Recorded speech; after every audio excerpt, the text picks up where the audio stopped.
Hello everyone and welcome to Reddy's channel.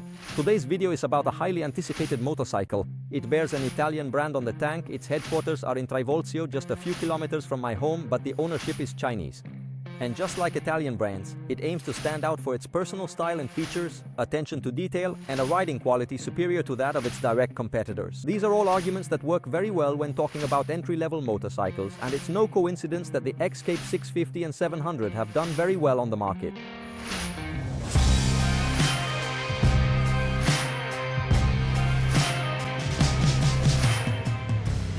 But with the X-Cape 1200, Moto Morini is playing a whole different game.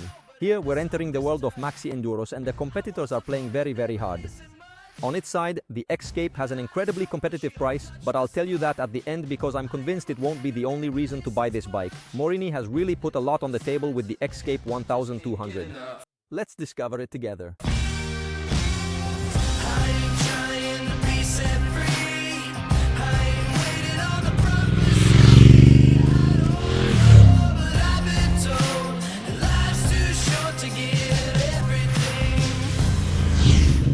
(1,187 cubic centimeters, 129 horsepower, 106 newton meters of torque, and then an inertial platform, switchable Bosch cornering ABS, cornering lights, multi-map electronic throttle, rear radar with blind spot detection, cruise control, and heated seats and grips. Just this list is enough to make you understand that Morini wants to sit at the table with the big players, and it does so in its own way, with its own personal style and a price that, no, I'll tell you that at the end.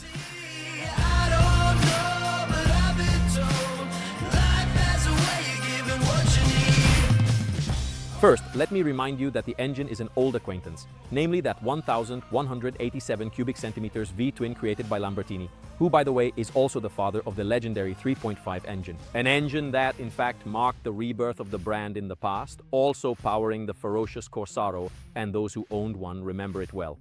A unique engine with an 87-degree V between the cylinders, 106mm pistons, and a stroke of just 66mm, born to be above all a sporty engine. On the Corsaro it delivered 140 horsepower, but it has also been thoroughly revised and updated, not only to comply with Euro 5 Plus regulations, but also to better suit the typical use of a maxi enduro. Around the V-twin, Moto Morini has built a complete motorcycle, frame with a mixed steel and aluminum structure, aluminum swing arm with progressive linkage, fully adjustable Kayaba suspension with a 48mm diameter fork, and a monoshock equipped with remote preload adjustment, Brembo braking system with radial master cylinder, M432 caliper, and 320mm discs, tangential spoke wheels, and Pirelli Scorpion Trail 3 tubeless tires. It's clear then that Morini wants to enter the world of maxi bikes through the main door, not just as a supporting player. Also because the equipment is what you find on premium segment motorcycles. In addition to the rear radar, the X-Cape 1200 also features a front dashcam with continuous recording, dual USB ports, and tire pressure sensors.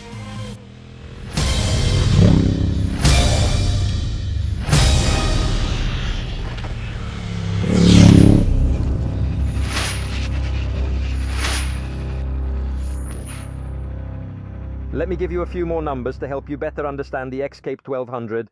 The stated weight is 259 kilograms dry. Our scale measured 253 kilograms with 5 liters of fuel in the tank. The weight distribution is almost 50-50. The tank has a capacity of 24.5 liters. The non-adjustable seat is 840 millimeters from the ground. The height is also due to the rather significant suspension travel, 180 millimeters for both the front and rear wheels. Have you figured out why I didn't start with the list price this time? Now let me ask you a question. Try to imagine how much a bike like this should cost.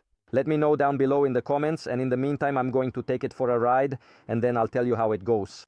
Okay, welcome aboard the new Moto Morini X-Cape 1200. Let's see what you find in front of you when you get on the maxi enduro from Trivolz. First of all, I have to say, visually, well done, because everything you see right in front of you is well made.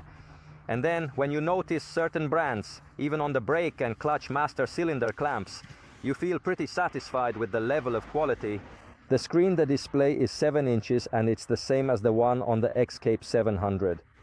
The handlebar is anodized and silk screened with the Moto Morini logo. I should mention the key, which is still a bit old-fashioned. It doesn't have internal coding. There's a dual USB port, so you get both USB-C and standard USB. The windscreen is adjustable to several positions, a bit like the Triumph model if you remember. And the backlit controls are reminiscent of KTM with this little star that brings Honda to mind. Everything is pretty much within easy reach. I should point out that both the heated seat and the heated grips can be activated directly from the switchgear. With this button you activate the heated grips, but only when the engine is running. With this one here you activate the rider's seat heating. And with this control you can adjust the traction control to 3 levels even while riding. 5 riding modes, as I mentioned: wet, off-road, which also allows you to disable the ABS, all-terrain, which turns off both traction control and ABS on both wheels, and then sport and road, which was the one I was using earlier. The display is very easy to read, with a gear indicator, remaining range, so fuel level and remaining range are shown on the same line. Very smart. When you turn on the heated grips and seat, the seat and grips light up here on the display to show you the 3 levels of, how do you say, heating: red, yellow and green. One interesting feature is definitely the rear radar system, because it shows you in the mirrors. Well, it's quite sensitive, but it shows you in the mirrors when a vehicle is coming up from behind. By entering the side menu, this bike was also at EICMA as a demo, we can access the riding modes and set the various riding modes, so you can choose the type of engine response you want, traction control and ABS, all within these riding modes. Let's remember that the bike has ride-by-wire and there are trip meters 1 and 2. An interesting feature is that the trip meter can also be reset automatically, so you can set trip 2 to reset every day when you start the bike. Not every time you turn it on, but once per day, let's say. And trip 1, which you can reset whenever you want. So that's a nice touch. Vehicle information, so we also have tire pressure readings, engine status, how long until the next service and so on. This is quite interesting. Bluetooth connection to the helmet, of course. The passenger seat heating isn't controlled by switches but through the menu, which makes sense since the passenger isn't always there. Navigation system, because this bike connects through the Morini app and can display either a map-based or turn-by-turn navigator on the display. Right now it's not available for Apple yet, but it will be coming fairly soon. Settings. You can choose night or day mode because the screen changes color, so the graphics change as well. There are also DRLs that turn on and off automatically, and the blind spot radar, which you can choose to activate or not. In short, in terms of instrumentation, I'd say the bike is very well made, but everything you see here from Morini is what I expect, because even with the X-Cape 700, they do a really good job. The fork is adjustable for preload, compression and rebound. Compression is on the right fork leg, rebound is on the left fork leg. I'd say that in the end, the work Morini has done on this bike, as you can see, is of a high level. It enters the maxi enduro segment, and it doesn't want to play a supporting role, but wants to actively participate in this segment, probably even bothering those who cost much more and have a much bigger name. Let's start it up. And by the way, I must say the sound quality is truly bold and incredibly impressive, guys. It's something you'll definitely notice and appreciate.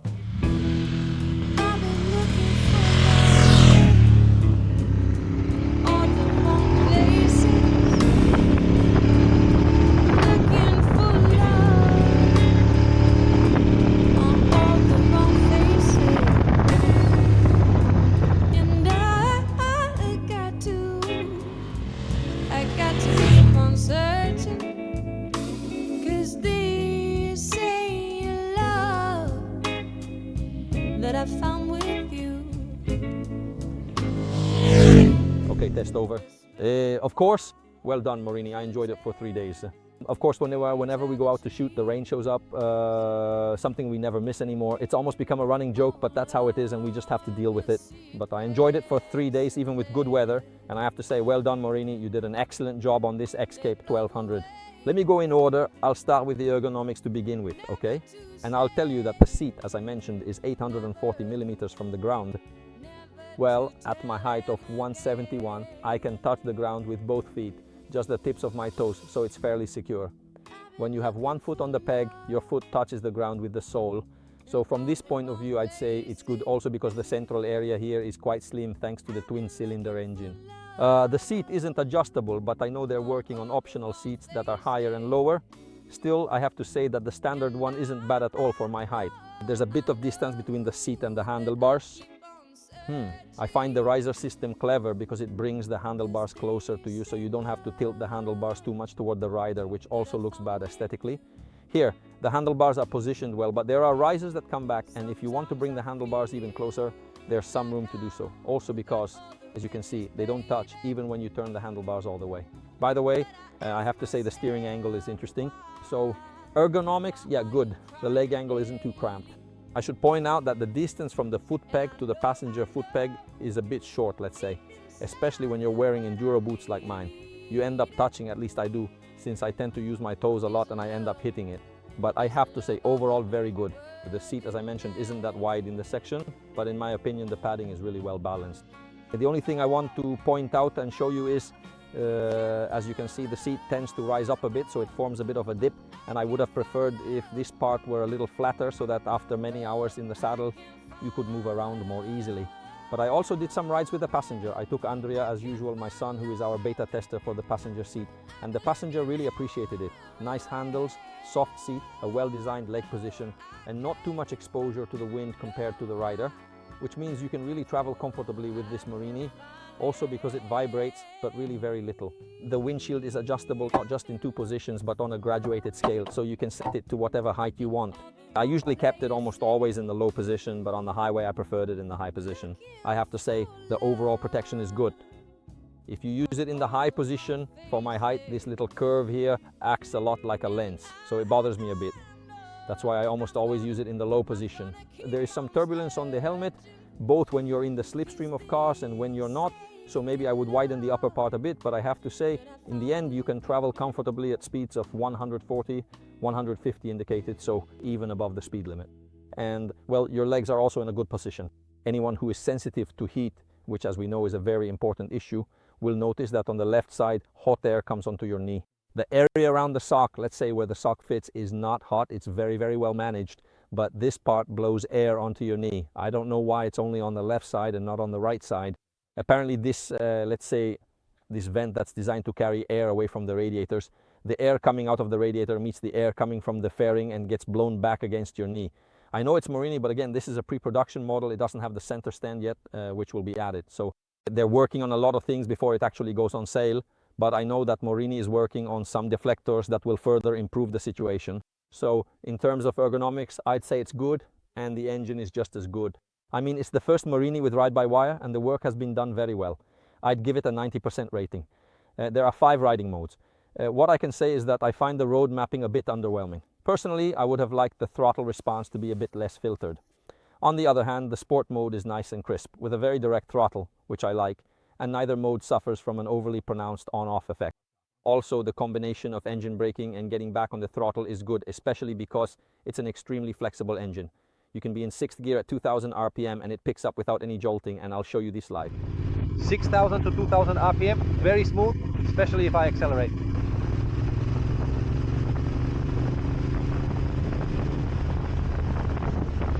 Obviously I'm not giving it full throttle, but if you accelerate, the engine doesn't jerk, it handles 6,000 to 2,000 RPM, the chain doesn't slap, and this is excellent work that even many premium manufacturers really struggle to achieve. And from this point of view, Molina has done a really good job. Right now I'm in road mode. If I switch to sport, nothing really changes, maybe it's just a bit more direct. The needle isn't always perfectly steady on the tachometer, but at 2,000 revolutions per minute, sure, with the sport mapping,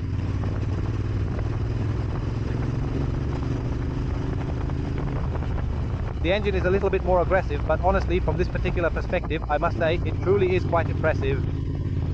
Very, very well. As you've seen, the engine is very flexible. It's definitely an engine with character. This is a bike full of temperament because the exhaust sound and the way the engine runs make it clear that its origins are sporty. In fact, from 6,500 RPM onwards, its character really changes and it becomes almost sporty, with an almost sporty stretch. However, in the range most used with big enduros, so from 2,000 to 6,000 RPM, it still has a nice push and good smoothness. What I have to point out, in my opinion, is the gearing of first and second, which might be a bit long, probably because it comes from these slightly sportier bikes. When you're in really tight corners, those under 30 kilometers per hour, second gear becomes a bit too long, so you end up having to use the clutch, which, by the way, isn't very light to pull. That's one of the flaws. The clutch is definitely a bit stiff. But apart from that, everything else is great. The gearbox is fantastic, really nice when used with the clutch. It's a bit more aggressive when used with the quick shifter, which I really liked when downshifting, but when upshifting it's very sensitive. But again, they told me, we know it's sensitive, we're working on it. It's a matter of making the control less sensitive. As soon as you touch it, sometimes it gives you quite a jolt when you shift. However, when downshifting, on the other hand, it works really well. One thing I need to note is the fuel consumption, which I based on 1,000 kilometers or whatever it is. We'll see if this could actually be a bit of an Achilles heel for this engine. But with a 24.5 liter tank, when you fill it up, you get about 300 kilometers of range. The engine gearing is, in my opinion, pretty well balanced, generally on the short side, so first and second gears are a bit long, but then sixth gear isn't that long because at 130 kilometers per hour, you're at 4,750 revolutions per minute. For a 1200cc twin cylinder, it does rev quite a bit. Moving on to the chassis, which in my opinion is the real strong point because Morini really knows how to make a good chassis. I've always liked the 700 because I found it to be very well balanced, and I really like the 1200 as well. We measured the weight of the bike, 253 kilograms with 5 liters of fuel. I have to say it hides its weight very well, but for once we can say that the Chinese bike is on par with its direct competitors, if not even a bit lighter. Let's say it was made well and with attention to detail. And it really responds to adjustments, and I'll explain why. The fork tends to dive, and they delivered it to me with a fork that, in my opinion, was a bit too loose, both going downhill and uphill. So I closed the rebound compression by 3 clicks and found a bike that I like more overall. Also because it reduces that lift-up effect a bit, that tendency to stay upright or to resist when you want to enter a corner while braking, which I had noticed as soon as the bike was delivered. With this adjustment, you can feel it immediately. The bike improves. I should mention that it has 19-inch wheels, which are very quick, and for this reason the bike feels quite agile, even though with the low tank down here, the fuel ends up down here, kind of like the KTM 890. Just to give you an idea, the bike doesn't tend to fall into the corner. It always tends to stay, how should I say, pretty stable. I really like the front brake, and the ABS is also well calibrated. The rear brake, which sometimes squeals a bit, I would like it to be just a little more powerful because thinking about a bike that's meant to carry 2 people, the amount of force you have to apply to the pedal is, in my opinion, a bit too much. But the bike is super well balanced. At first, as I mentioned, I noticed this lift-up effect, but it was easily fixed by releasing the front brake earlier and continuing to brake with the rear brake. When you ride the bike in the flow, so you control it just with the throttle or just with the rear brake to manage your line, it's really nice on corner entry. It's just that part that I improved, not eliminated, but improved by adjusting the fork. Preload, I gave 4 turns to the spring. I tried to see if it would lift, and it does, and you can really feel the front end much better too. In short, I have to say that in the end, the chassis is absolutely well calibrated, so the product is almost 100% mature. There are a few things to refine, like the throttle response, which isn't 100% perfect like the very best, but it's on par with many other bikes. But I have to say the bike works really well. I struggle to find any real weaknesses. I'll add regarding the engine that the tire is a bit deflated. The wet tire is really underinflated, but it actually makes the Morini's ride smoother, and the cruise control works well up to 150 kilometers per hour. However, it doesn't have the extra travel, so to deactivate it, you either have to pull the clutch. The extra travel is always a pretty convenient feature. But I have to say that exiting cruise control, on the other hand, works really well. So to sum up, a good engine that vibrates very little, has a nice character and even a nice sound. You always feel its presence, but it doesn't vibrate to the point of being annoying. Ergonomics that, in my opinion, are spot on. Wind protection that could perhaps be improved at the top of the helmet to reduce turbulence, but the passenger is well accommodated. Now, a super balanced chassis with suspension that really knows what it's doing, and brakes that, well, after all, they're Brembo. Brembo knows how to make brakes, and they haven't caused any problems at all. I'll add one last thing. The traction control, obviously when it kicks in, it holds the bike back too much and tends to stay engaged a bit too long. Waves crash, pale shore, black clouds keep rolling. I'd say that's all for this first hands-on with the Morini X-Cape 1200. We also went a bit deeper into the topic with the passenger, and in short, there's also the lighting system, which works very well. That's it for now. I'll be waiting for you in the comments below, and I haven't told you the price yet. I asked Morini if everything was confirmed, and Morini intends to sell this bike for 13,900 euros. I don't know what you guessed here before reaching the end of the video. In your opinion, how much did you think this bike could be worth? In my opinion, the value of the bike is higher than the price Morini is asking, because 13,900 euros for such a complete bike is really super competitive. At this point, I'll be waiting for you here in the comments. Subscribe to the channel if you haven't already, and if you want to become a member, there are additional contents that we'll keep offering you, as well as previews without ads on the channel. So I'll be waiting for you down here in the comments, and as always, I'll see you in the next video. Hopefully it won't rain. A little off the air moment, I'll make one last comment before returning the Morini. I'm doing this casually, as you can see, without a microphone. It's pouring rain, of course, because during my test, that's just how it goes. It was useful to try out the wet map, which I really liked because it responds very smoothly, but it's not as clean in power delivery as the road and sport mode. And another thing, fuel consumption. I filled the tank to the brim, so I did a test not using the onboard computer, and I actually measured 12.5 kilometers per liter. So the bike doesn't exactly sip fuel. And I'll finish by saying that in the end, this X-Cape really has the right size for everything, both in terms of dimensions and comfort. 130 horsepower is probably the right amount. It's more than many competitors like the Africa Twin or the V-Strom, which have 102, 107, and less than those that are a bit over the top with 150, 160, 170. The right size also applies to comfort, and the 253 kilograms are in line with what the competitors offer. The comfort for two people is good, but it's never too big. So from this point of view, I really like the bike, I have to say. I'll add something that maybe not everyone will agree with, and that's the engine noise. Not the mechanical noise, but the exhaust, which is really very noticeable. This engine has a lot of character. At low revs, it's very smooth. They've managed to soften the wild nature of the Corsaro's engine. But when it goes past 7,000 up to 9,500 RPM, it brings out the character of the Corsaro. So it's truly a double-faced engine that works well here, but could also work well on a sporty naked bike. Why not? But the exhaust sound, which at first really pumps you up because it's always so rich and present, this engine truly has a lot of personality, which is great. But in the long run, when you're in the saddle all day, it starts to echo in your head a bit. In my opinion, it eventually becomes a little annoying. It's very comfortable from the saddle because this morning I rode from 7 to 7, almost 12 hours in the saddle, and I'm not tired. So I have to say, from this point of view, it's really good. And that's really everything. See you in the next video.